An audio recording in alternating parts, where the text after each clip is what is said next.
Hi viewers, అందరికీ నమస్కారం. So మొక్కలు బ్రతకడానికి ముఖ్య కారణం నీరు పోయడం అంటారు కదా. మరి అడవుల్లో మొక్కలకి నీళ్ళు ఎవరు పోయట్లేదు కదండి. ఓకే, వర్షాల వల్ల అంటారు. మరి వర్షాలు ప్రతిరోజు పడుతున్నాయా? పడట్లేదు కదా. అయినా సరే చిన్న మొక్కల నుండి పెద్ద మహావృక్షాల వరకు ఎంత చక్కగా న్యాచురల్గా అంత ఆరోగ్యంగా ఎలా పెరుగుతున్నాయండి. అసలు ఆ పళ్ళు మనం కోసుకుని తింటే ఎంత కమ్మగా తీయగా ఉంటాయి. నీరు పడట్లేదు, నీరు లేదు, అయినా సరే అంత న్యాచురల్గా అంత ఆరోగ్యంగా ఎలా బ్రతుకుతున్నాయి అంటే దాని వెనకాల సంథింగ్ ఏదో కారణం ఉంది. ఆ కారణం వివరిస్తూ నేను దాని వెనకాల సైన్స్ ఈరోజు వీడియోలో చిన్నపిల్లలకి కూడా అర్థమయ్యేలాగా విత్ ఎగ్జాంపుల్స్తో నేను ఎక్స్ప్లెయిన్ చేయబోతున్నానండి. మన ఇంట్లో చిన్నపిల్లల నుండి పెద్దవారి వరకు ఈ మొక్క పెరిగే విధానం లేకపోతే మొక్క బ్రతకడానికి ముఖ్య కారణం ఏంటి అని మనం తెలుసుకుంటే ఆ మొక్కలను పెంచడం ఎంత ఆస్వాదిస్తారండి. సో ఈరోజు నేను క్లియర్గా ఎక్స్ప్లెయిన్ చేయబోతున్నానండి. వీడియో చివరిదాకా చూడండి. Let's start our video. ఈ జంక్ ఫుడ్ అంటే ఈ పిజ్జాలు, బర్గర్లు, లేకపోతే ఆ బయట దొరికే ఫుడ్, లేకపోతే ఈ ఫ్రైడ్ రైస్లు ఇవన్నీ తింటే రకరకాల జబ్బులు, హార్ట్ అటాక్లు, డయాబెటీస్లు వస్తున్నాయి. ఇంట్లో వండుకునే ఫుడ్ లేకపోతే ఆర్గానిక్ అని పేరున్న ఫుడ్ మాత్రమే తినాలి అని చెప్పి మనకి మొదట్లో చెప్పారు. ఆ తర్వాత ఇప్పుడు ఈ ఆర్గానిక్ కూడా ఏంటంటే లిమిటెడ్ న్యూట్రియన్స్ ఇచ్చి లేకపోతే మట్టి లేకుండా ఏదో ఆర్గానిక్ వేలో పండిస్తున్నారు. ఇవి కూడా అంత హెల్దీగా అస్సలు కాదు, క్యాన్సర్లు కూడా వస్తున్నాయి. సో న్యాచురల్గా పండించే ఫుడ్ మాత్రమే తినండి అని ఇప్పుడు చెప్తున్నారు. రేపొద్దున అసలు తినడం మానేసేయండి, ఈ అఘోరాలు పీల్చినట్టు గాలి పీల్చి బతికిసేయండి అని చెప్తారండి. మనం చెప్పినవన్నీ నమ్మేస్తామా? ఆఫ్ కోర్స్ వాళ్ళు చెప్పిన న్యూస్ల్లో లేకపోతే ఏదైనా న్యూస్ వస్తే మన దగ్గరికి ఇన్ఫర్మేషన్ ఏమైనా వస్తే అందులో 50% నిజం ఉండొచ్చు, కానీ మిగతా 50% మనం నిర్ధారించుకోవాలండి. అంటే రీసెర్చ్ చేసి తెలుసుకోవాలి. ఎందుకంటే మనం డాక్టర్ దగ్గరికి ఏమైనా వెళ్తే ఏమైనా జబ్బు వచ్చింది అనుకోండి, ఆ జబ్బు అమ్మో నాకు జబ్బు వచ్చిందా అని చెప్పి నమ్మేం కదండి.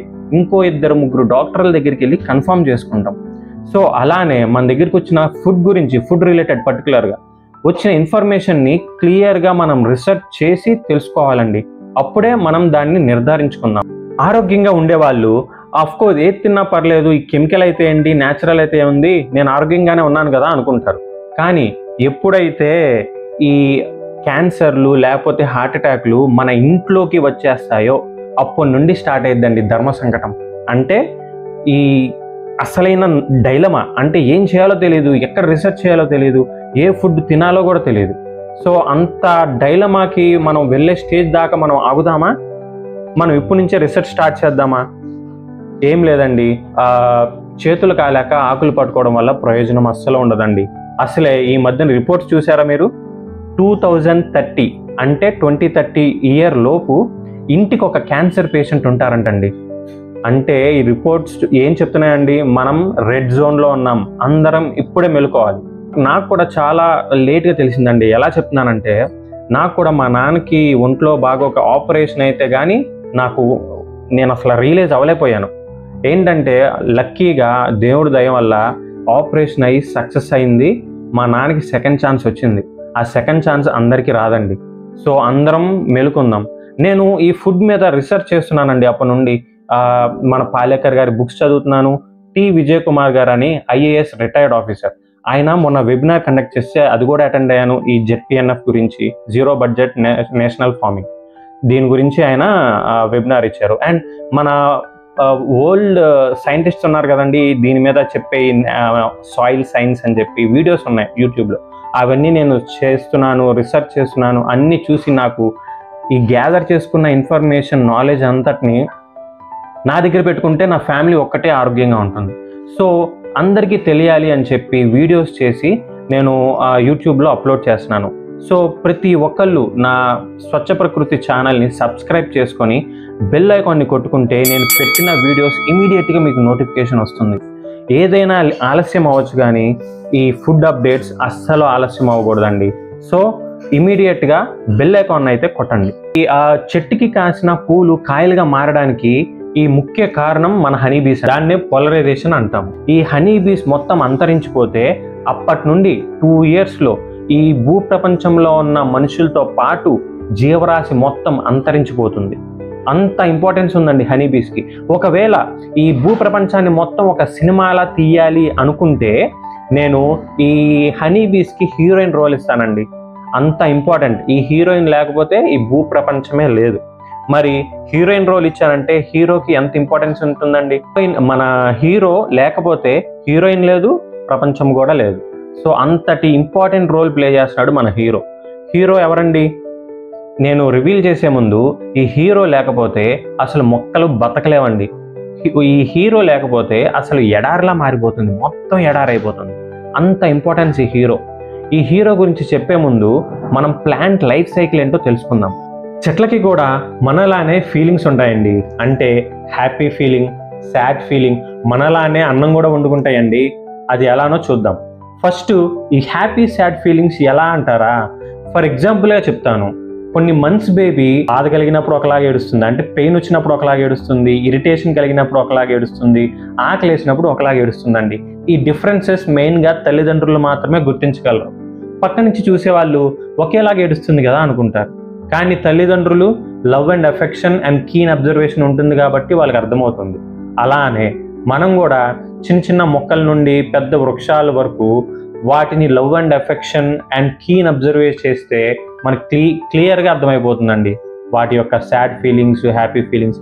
మీరు ఇంకా ఈజీగా చెప్పాలంటే ఒక రైతుని కలిసి ఆయన్ని అడగండి, ఆయన ఇంకా క్లియర్గా ఎక్స్ప్లెయిన్ చేస్తారు. అండ్ ఫుడ్ ఎలాగా ప్రిపేర్ చేసుకుంటుందంటారా? ఫర్ ఎగ్జాంపుల్ మనము ఒక అన్నం ప్రిపేర్ చేసుకోవాలంటే ఎలా అండి? కొంచెం బియ్యం కావాలి, వాటర్ కావాలి అండ్ హీట్. స్టవ్ మీద పెడతాం కదండి, హీట్ కావాలి. అలానే చెట్టు కూడా సన్లైట్ నుండి హీట్, గాలిలో నుండి CO2 అంటే కార్బన్ డైఆక్సైడ్, ఆ తర్వాత భూమిలో నుండి వాటర్ తీసుకొని ఫుడ్ ప్రిపేర్ చేసుకుంటుందండి. ఇదేంటంటే ఈ ఫుడ్ని ఒక ఎనర్జీగా అనుకుంటే, దాన్ని కంప్లీట్ 100%గా అనుకుంటే ఒక 40% ఈ చెట్టు పై భాగానికి ఇస్తుందండి. అంటే కొత్త చిగురులు రావడం, లేకపోతే స్టెమ్ ఫార్మేషన్కి అలా యూజ్ చేసుకుంటుంది. మిగతా 30% కింద రూట్స్కి పంపిస్తుంది. ఆ రూట్స్ ఏంటంటే స్ప్రెడ్ అవ్వడానికి అండ్ గాలి వానలు వచ్చినప్పుడు పడిపోకుండా గట్టిగా పట్టు ఉండడానికి యూజ్ చేసుకుంటుంది. ఆ తర్వాత ఇంకా రిమైనింగ్ ఎంతండి? మనకి ఇంకా 30% మిగిలింది. ఈ 30% బాత్రూమ్కి వెళ్తుందండి.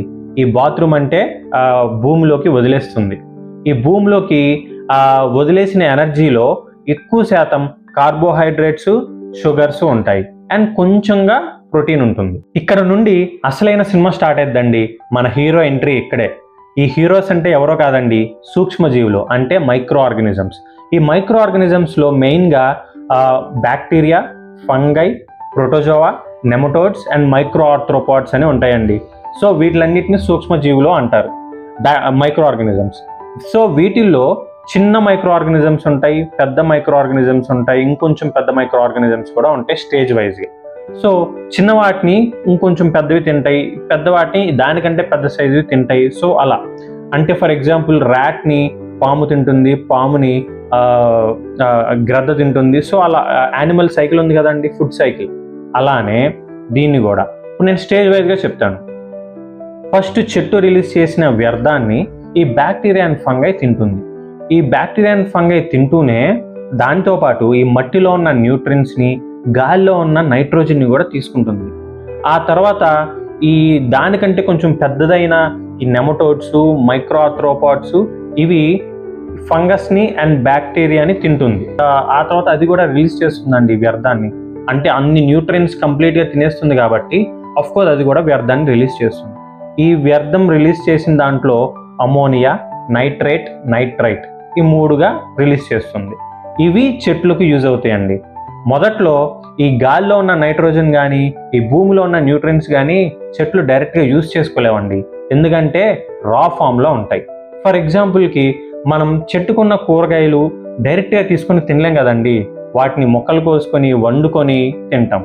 అలానే ఈ చెట్లకి కావాల్సిన న్యూట్రియన్స్ కానీ గాల్లో ఉన్న నైట్రోజన్ కానీ ఈ బ్యాక్టీరియా వండే పని చేస్తాయి అన్నమాట. సో అలానే చెట్టుకి కావాల్సిన ఆహారాన్ని ఈ బ్యాక్టీరియా అండ్ ఫంగై లేకపోతే ఈ నెమటోడ్స్ ఇవన్నీ ఈ మైక్రో ఆర్గానిజమ్స్ అంటారా లేకపోతే సూక్ష్మజీవులు అంటారా, ఇవి రిలీజ్ చేసిన వ్యర్థాన్ని చెట్లు వాటి రూట్స్ ద్వారా తీసుకుంటుందండి. అలా వస్తుంది వాటికి కాల్షియం కానీ, ప్రోటీన్స్ కానీ, లేకపోతే ఏదైనా సరే బలమైన ఆహారం. ఎందుకు? అది ఆల్రెడీ ఫోటోసింథసిస్ ద్వారా ఆల్రెడీ ఫుడ్ ప్రిపేర్ చేసుకుంటాం. మళ్ళీ రూట్స్ ద్వారా ఈ ఫుడ్ ఏంటి అంటారా? మనం ముందు మాట్లాడుకున్నది అన్నం ప్రిపేర్ చేసుకున్నాం అండి. అంటే ఇందాక మనం మొదట్లో అనుకున్నాం, జస్ట్ మనం అన్నం ప్రిపేర్ చేసుకున్నాం, అందులో కార్బోహైడ్రేట్స్ తప్ప ఇంకేం ఉండదు. కానీ అసలైన బలం అంతా కూరల్లోనే ఉంటాయండి. ఈ కూరగాయల్లో ఏమేమి ఉంటాయి? ఐరన్, కాల్షియము, మెగ్నీషియము, ఫాస్ఫరస్, మనకు కావాల్సిన న్యూట్రిన్స్, విటమిన్స్ అన్ని కూరల్లోనే ఉంటాయండి, అన్నంలో కాదు. అందుకనే అన్నం కంటే కూరలే ఎక్కువ తినాలి అని మన మంతెన సత్యనారాయణ గారు చెప్తా ఉంటారు. అలానే ఈ మొక్కకి కావాల్సిన విలువైన పోషకాలన్నీ ఈ రూట్స్ ద్వారానే తీసుకుంటుంది భూమిలో నుండి. ఆ భూమిలో నుండి ఎవరిస్తాయండి? ఈ మైక్రో ఆర్గానిజమ్స్ రిలీజ్ చేసిన వ్యర్థాన్ని మన చెట్లు వాటి యొక్క రూట్స్ ద్వారా తీసుకుంటుంది. అలా మన చెట్లు ఈ చెట్టుకి కావాల్సిన న్యూట్రిన్స్, అంటే ఇప్పుడు కాయ ఫామ్ అవ్వాలంటే ఎన్ని న్యూట్రిన్స్, ఎన్ని ప్రోటీన్స్ కావాలండి. సో దానికి కావాల్సిన ఈ బలమైన ఫుడ్ అంతా ఈ భూమిలో నుంచే తీసుకుంటుంది. ఈ భూప్రపంచంలో ఏ చివరైనా సరే, ఏ మూలకెళ్ళినా సరే, ఒక గుప్పెడు మట్టి తీసుకుంటే అందులో 100 out of 100 న్యూట్రిన్స్ ఉంటాయండి. మీకు తెలుసా? ఏ గుప్పెడు మట్టి తీసుకున్నా సరే, ఎడారిలో మట్టి తీసుకున్నా సరే 100 out of 100 న్యూట్రిన్స్ ఉంటాయి. కానీ అక్కడ లేనిదల్లా మైక్రో ఆర్గానిజమ్స్, సూక్ష్మజీవులు మాత్రమే. ఒకవేళ సూక్ష్మజీవులు ఉంటే చెట్లు హ్యాపీగా బ్రతుకుతాయండి. ఒకవేళ ఈ సూక్ష్మజీవులు లేకపోతే మొత్తం ఎడారిలాగా అయిపోతుంది. ఇది ప్లాంట్ లైఫ్ సైకిల్ అన్నాను కదండి. ఏంటి? చెట్టు కానీ మొక్క కానీ రిలీజ్ చేసిన వ్యర్థాన్ని మైక్రో ఆర్గానిజమ్స్ తింటాయి. అండ్ ఈ మైక్రో ఆర్గానిజమ్స్ దాంతోపాటు ఈ భూమిలో ఉన్న న్యూట్రిన్స్, గాల్లో ఉన్న నైట్రోజన్, అంటే మొక్కకి ఇవన్నీ కావాలి, ఇవన్నీ తీసుకొని మళ్ళీ అవి వ్యర్థం వెళ్తే అప్పుడు చెట్లు దాని వేర్ల ద్వారా ఈ వ్యర్థాన్ని తీసుకొని, అంటే సైకిల్ అలా వెళ్తుందన్నమాట. చెట్టు దీనికి మైక్రో ఆర్గానిజమ్స్ చెట్టుకి ఇచ్చిపుచ్చుకుంటా ఉంటాయి అన్నమాట. మన RRR సినిమాలో లాగా ఎన్టీఆర్, రామ్ చరణ్ ఒకరినొకరు ఎలా హెల్ప్ చేసుకుంటారో, ఈ సైకిల్ చెట్టు నుండి సూక్ష్మజీవులకి, సూక్ష్మజీవుల నుండి చెట్టుకి ఈ జరిగే సైకిల్ని డిస్టర్బ్ చేస్తే ఈజీగా తెగులు వచ్చేస్తుంది. లేకపోతే ఈ మనకి చెడు పురుగులు అట్రాక్ట్ అవుతూ ఉంటాయి. ఇన్ని జరుగుతాయండి. కానీ ఈ సైకిల్ కనుక హెల్దీగా ఉంటే అసలు ఏది ప్రాబ్లం లేదండి. అండ్ పుష్కలంగా న్యూట్రిన్స్ కూడా అందుతాయి చెట్టుకి. ఇంత మంచి చేస్తున్నాయండి మన హీరో, మన సూక్ష్మజీవులు. కానీ మనం ఏం చేస్తున్నాం? 4 చెడు పురుగులు వచ్చినాయి అని చెప్పి కెమికల్స్ కొట్టేస్తున్నామండి. కెమికల్స్ కొట్టేస్తే ఒక్క చెడు పురుగులే చచ్చిపోతాయండి. మంచి పురుగులు అండ్ మట్టిలో ఉన్న ఈ మైక్రో ఆర్గానిజమ్స్, సూక్ష్మజీవులు కూడా చనిపోతాయండి. ఇంట్లోకి దొంగలు పడితే ఇల్లు తగలబెట్టుకుంటామా చెప్పండి? అలానే మనం చేస్తున్నాం కెమికల్స్ వేసేసి. సో కెమికల్స్ అస్సలు వాడకూడదండి. మరి మన రైతులకి రాంగ్గా కమ్యూనికేట్ చేస్తున్నారా, లేకపోతే వాళ్ళు తెలియ చేస్తున్నారా తెలియదు. కానీ ఈ మైక్రో ఆర్గానిజమ్స్ చచ్చిపోతే ఇంకా కెమికల్స్ వేసి ఏం ప్రయోజనం అండి? అసలు ప్రయోజనమే లేదు. పేర్లు పడేటప్పుడే మన హీరో చనిపోతే ఇక సినిమా ఏమాడిద్దండి? అట్టర్ ఫ్లాప్ అయిపోతుంది. మన సూక్ష్మజీవులు ఎంత ఇంపార్టెంటో మీకు ఇప్పటికే తెలిసి ఉంటుంది. సో గార్డెనింగ్ చేసే వాళ్ళైనా, టెర్రస్ గార్డెనింగ్, లేకపోతే వ్యవసాయం చేసేవారైనా, ఏ చిన్న మొక్కలు పెంచే వాళ్ళైనా సరే, మన ఈ సూక్ష్మజీవులు ఉంటే హ్యాపీగా పెరుగుతాయండి. మనం ఆ సూక్ష్మజీవులు ఉండేలాగా చూసుకుంటే చాలు, మన పని అయిపోయింది. ఇంకా మనం ఏమీ చేయక్కర్లేదు, మొత్తం అవి చూసుకుంటాయి. మనం చేయవలసిందల్లా ఈ సూక్ష్మజీవులు హ్యాపీగా బ్రతకగలిగే వాతావరణాన్ని సృష్టించాలి, క్రియేట్ చేయాలి. అదొక్కటి పెడితే చాలండి, మనం ఇంకేం చేయక్కర్లేదు. అది ఎలా అంటారా? ఫర్ ఎగ్జాంపుల్కి మనం కిచెన్లో ఈ వెట్ చెత్త ఉంటుంది కదండి. ఈ వెట్ చెత్త అలానే ఒక వారం రోజులు, 10 రోజులు పెట్టేసేయండి పక్కన. ఒకసారి ఓపెన్ చేసి చూస్తే ఎన్ని పురుగులు వచ్చి ఉంటాయండి. అక్కడ ఆ వాతావరణం ఉంది కాబట్టి పురుగులు వచ్చేస్తాయి.